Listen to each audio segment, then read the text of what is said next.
In today's episode, I'm going to talk about an amazing feature of Figma called Variant, and I'm going to show you how you can create different versions of your UI elements in a smart way.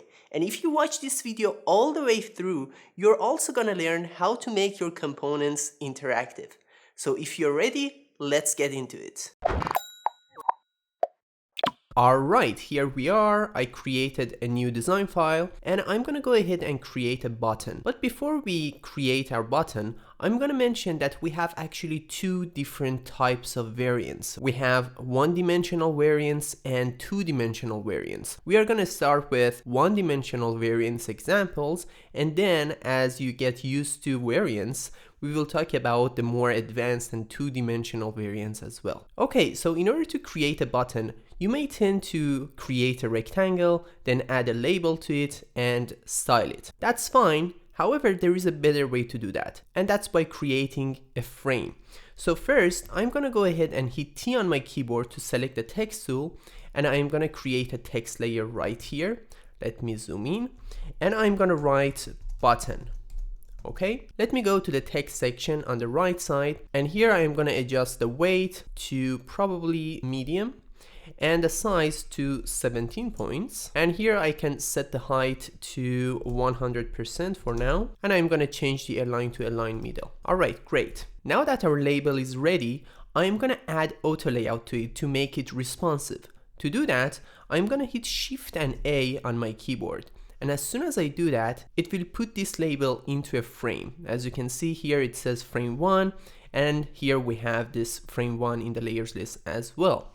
Well, in the auto layout section on the right side, I'm gonna change the alignment to middle left. And also here we can adjust the horizontal padding, vertical padding, and also spacing between items. Well, first, let me go ahead and add a fill to this frame. I'm gonna add a fill here, and let me adjust the color to something like purple. Maybe something like this should work. Nice. And then I'm gonna change the text layers color here.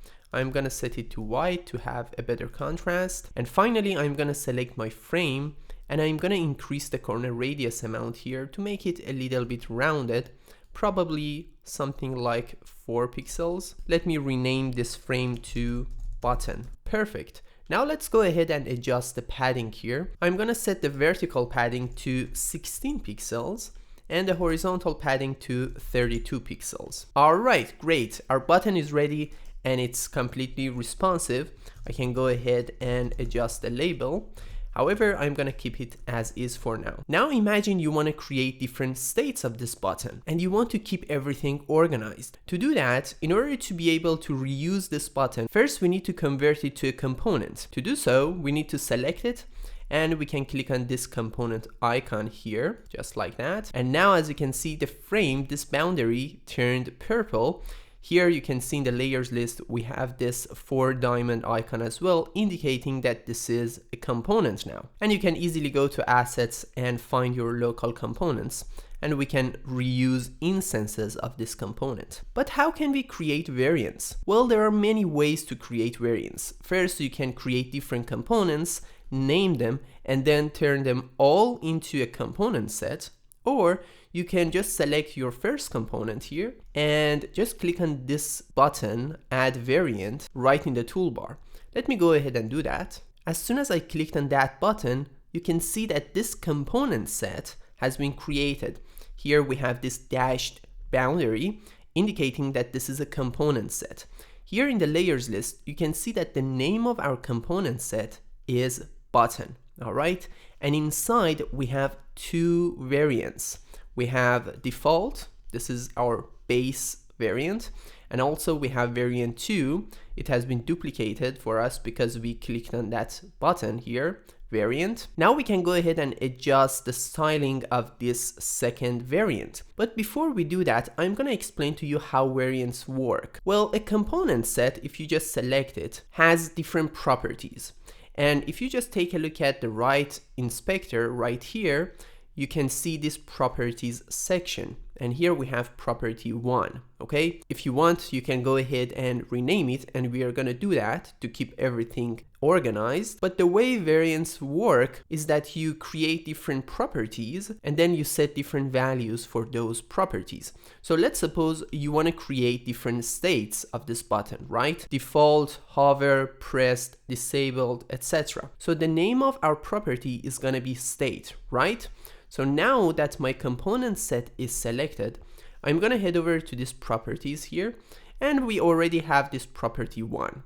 Figma already created it for us. I'm going to double click on it and I'm going to rename it to state. So the name of property is state. And if I just click on this icon here, edit property, you can see that the name of this property is state, and we have 2 values inside. Default here, the first one, and variant 2. So a property can have multiple values. For example, default, hover, pressed, disabled, etc. So now, as you may guess, we need to go ahead and select our second variant. And here, instead of variant 2, I'm going to rename it to pressed, just like that. And I'm going to go ahead and adjust its color. I'm going to add an overlay layer to it. The opacity is set to 20%. That's fine. And now we have 2 different variants. But what if you want to add more? Well, you can just select this component set and click on this plus button here, or you can select one of these variants and hit Command D or Control D on your keyboard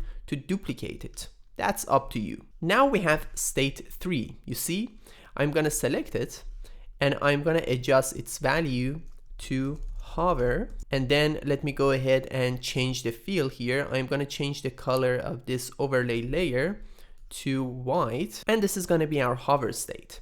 I'm going to create one more.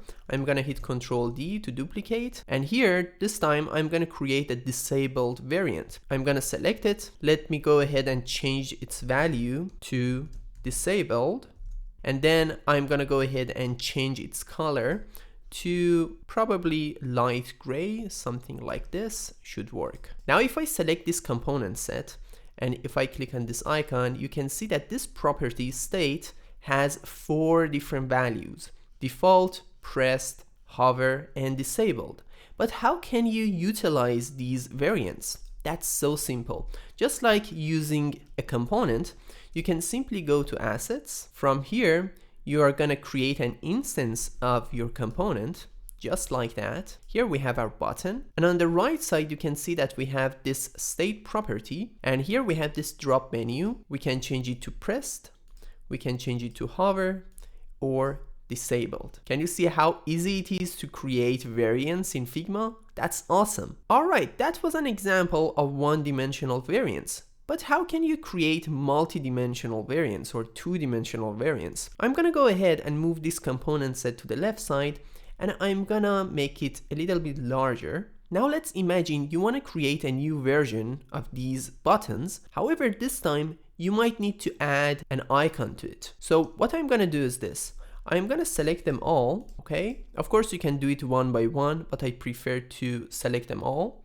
And then I'm gonna duplicate them, hit Control D or Command D, and just move them right here, okay? Now we need an icon. You can use whatever icon you want. I'm gonna go ahead and run the Content Reel plugin here. Let me do it quickly. And using this plugin, I'm gonna add a few icons here to my project. Let me go to icon, field. All right, I think this icon looks good. I'm gonna drag and drop it right here. I'm gonna drag and drop another icon for our next example. Let me just look for a good icon. Let's look for the home icon, this one. It looks very good. All right, great. Now let's imagine you want to add an icon to this button. Since we made this button using auto layout, we can easily select this frame and we can just drag it and drop it into our button, right? But I'm gonna go ahead and duplicate it first because I'm gonna need these icons for our next example. And then I'm gonna drag it and drop it here. And as soon as I do that, you can see that my button's height has been adjusted as well. That's not what I want. I just want this button to grow horizontally. To fix this issue, we need to select this button. And from here, I'm going to change the vertical resizing option to fixed height. This way, when I add more components or more elements to this button, it only grows horizontally, not vertically. And that's exactly what I need. Now, if I just drag and drop it into this button, as you can see, the height stays the same.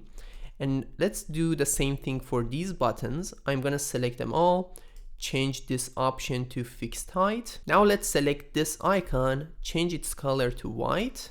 And also I'm going to select this button and set this spacing between items to 8 pixels. Okay, I can select all these buttons and set this value to 8. Now I'm going to select this icon, copy it, hit Ctrl C or Command C, select this button, hold down the Shift key and select these two, then hit Ctrl V or Command V. However, we need to adjust their position. While they are selected, I'm gonna hit the left arrow key on my keyboard to put them on the other side of my label. And as you can see, my buttons are ready. However, we are not done. We need to create another property for this component set. Because we created the state property, now we need to create another property for icons. How can we do that? As I mentioned before, in order to create a property, you need to first select your component set. And then here, I'm going to click on this plus button. And here it says create new property variant. I'm going to click on this variant option. And this window pops up. I'm going to name it with icon. And then for the value, instead of naming it default or whatever else, I'm gonna name it true and then create this property, okay? I'm gonna explain to you in a second what it means. Now that we created this property, this new property, we need to go ahead and select our variants, these buttons, and we need to set the correct value for this new property. So these 4 buttons don't have any icon. So I'm gonna hold down the Shift key and select them all, and set this with icon value to false. For these buttons, they are already set to true, but here we have another issue. As you can see, as soon as I select this button, for the state property, the value is set to state 8. We need to set it to default. This one, we need to set it to pressed. This one, we need to set it to hover. And finally this one to disabled. Now let me show you how those true false values work. Those are called Boolean values, and the way they work is like this. If I select this instance of this button, now you can see that I have 2 properties. I have the state, I can set it to default. Now I have this with icon property, and here instead of a drop menu I have this toggle button. The reason I've got this toggle button is because I named the value true and false, okay? So Figma automatically understands that you might need a toggle for these true and false values, those Boolean values, and that's so helpful because here I can simply toggle it on and off, just like that, and it works for all these states, you see? So that's how you can create multi-dimensional variants in Figma. Now let me show you another example. Let's suppose you want to create a radio button, okay? In fact, let's do it together. I'm gonna go ahead and create a frame. If I hit A on my keyboard, I can select the frame tool, and I'm gonna hold down the Shift key, left click, and drag to create a frame. I'm gonna set the frame size to 16 by 16 pixels. Just like that. Let me zoom in, and then I'm gonna make it completely rounded. So I'm gonna increase the corner radius value, and let me rename it to radio button. All right, now I'm gonna add a stroke to it, and let me change its color to our purple. So this is gonna be the unchecked variant. All right, I'm gonna duplicate it, select it, hit Ctrl D or Command D to duplicate, and now I need to create the checked version. So I might need an ellipse. I'm gonna hold Alt and Shift to create an ellipse proportionately, and let me just align it right in the center, just like that. I'm gonna make it a little bit larger, and then I'm gonna change its color to our purple as well. So I'm gonna show you the other way of creating a component set now. Let me go ahead and select this radio button, and I'm gonna rename it here. So here we have radio button, then / a / unchecked For the other one, I'm gonna write radio button / checked. Using this naming convention, you can easily create different components and then turn them into a component set, and Figma will automatically create properties for you. Let me show you how it works. I'm gonna select this one, turn it into a component, this one as well, turn it into a component. So now we have two different components here. Now if I select them both, here you will see this option. It says combine as variants. If I click on it, look what happens. There it is. Now we have a component set with two variants inside. The name of our component set would be whatever we wrote before the slash. As you remember, we wrote radio button / checked and then radio button / unchecked. So radio button is going to be the name of our component set, and whatever we wrote after the / is going to be the value of our property. We didn't create any property, but Figma did automatically. If I select this component set, you can see we have property 1 and we have two values, checked and unchecked. So here I can simply rename it to state, and now I can simply create an instance of this radio button, and here we have two different states, checked and unchecked. That's amazing, isn't it? But you may ask, can we use that toggle button here as well? Yes, if we change the values of our property to true and false, you can get the exact same toggle button here as well. Let me prove that to you. If I select this one and I set the state value to false, and then I select this one and set the state value to true, now I can select this instance, and there it is, we get this toggle button. Alright, now that you understand how variants work, I'm going to talk about when you should not use variants. Well, I can see that many designers make this mistake of creating hundreds of variants with different icons. Well, let's suppose you create this button with this icon, okay? And then you decide to have different variants of this button with 5, 10, 20 different icons. In that case, it's not a good idea to use variants, because instead of solving a problem, you are creating a new problem.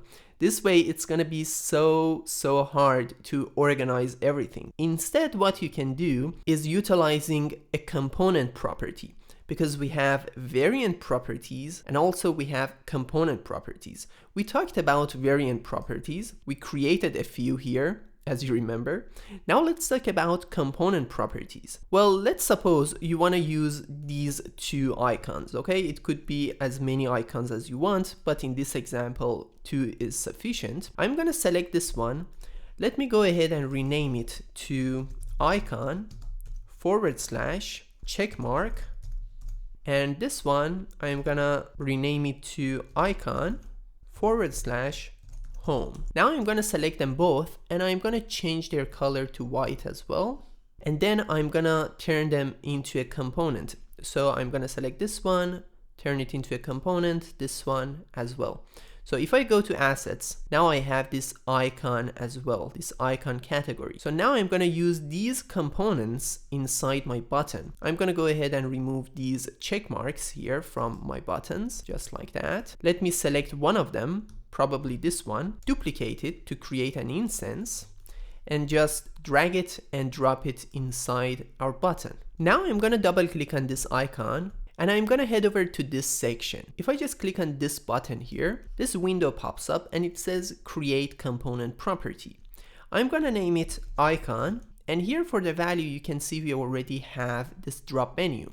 Okay, it has check mark and home. If I click this create property button, then here you will see this purple tag. It says icon. Now while this icon is selected, I'm gonna hit Ctrl C or Command C. Then I'm gonna select all these buttons, hold down the shift key to select them simultaneously, hit Ctrl V or Command V, and then hit the left arrow key on your keyboard to change the position of these check marks. Let me show you what's the difference now. If I select this instance of our button that we already created, here on the right side we have another property. This one is a component property, and if I want to change the icon of this button, I can simply adjust it here to home. You see, I didn't create 4 other variants inside my component set, with this new icon. That doesn't make any sense. So keep this example in mind whenever you want to create a huge design system. That's going to be so helpful. So you created these different states of this button,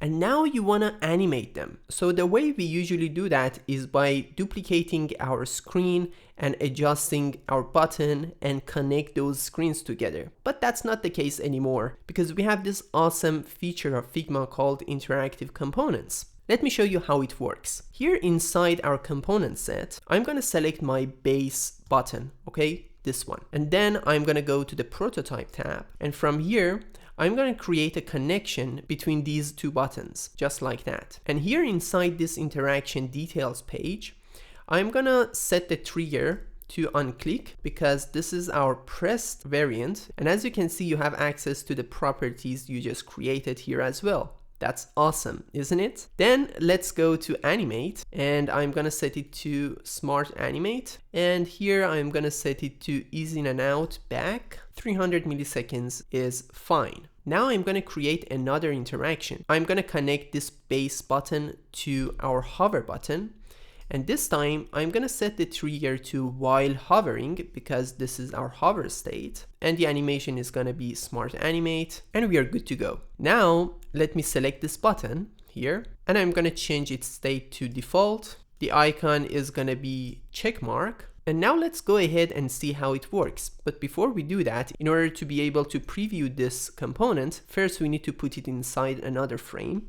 I'm gonna hit A on my keyboard, create a frame, and just put it inside, just like this. All right, now I'm gonna select this button and I'm gonna remove its icon because we didn't prototype these variants yet.